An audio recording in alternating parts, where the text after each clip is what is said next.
nous allons entamer un nouvel épisode de la série Chémorama intitulé L'enfant et le chiot. Il s'agit d'un enfant qui, selon les dires de ses parents, était jusqu'à ce jour, il est âgé de 3 ans, calme, gentil, souriant, adorable. Depuis environ un mois, il est devenu agité, turbulent, excité, agressif. Il tape les autres enfants, il tape les parents, il donne des coups dans les meubles, il casse ses jouets. Les parents n'en reviennent pas. Ils ont consulté un pédopsychiatre à plusieurs reprises, mais il n'y a pas eu de changement.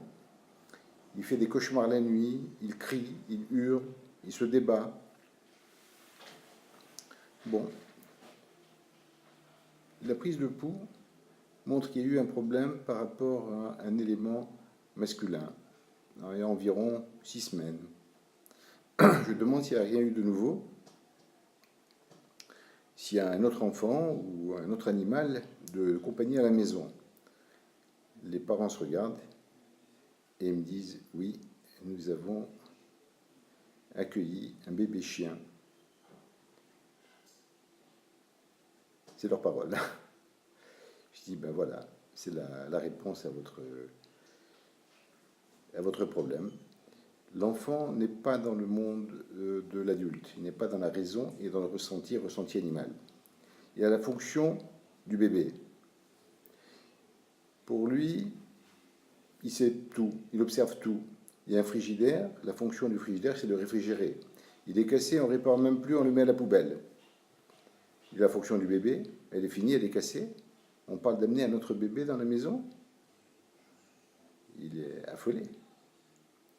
On peut réagir de différentes manières, mais entre autres, la colère, la rage, le combat.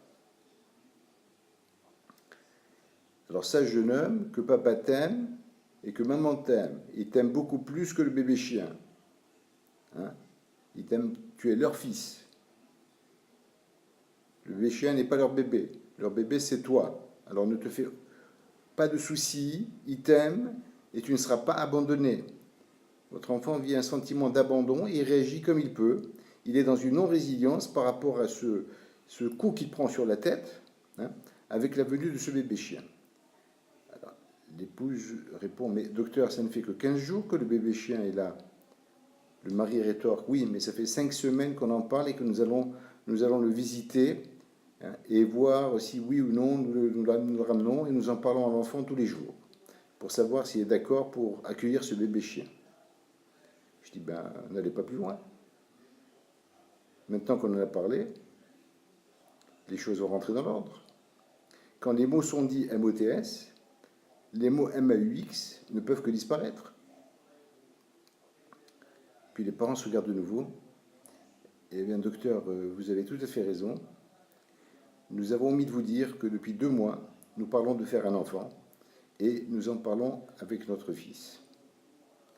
Je dis, ben, vous avez récolté les conséquences de cette angoisse induite à l'enfant. À mon avis, il y a de fortes probabilités que les choses rentrent dans l'ordre. Il faut simplement lui dire qu'on l'aime et qu'il n'a pas à s'inquiéter.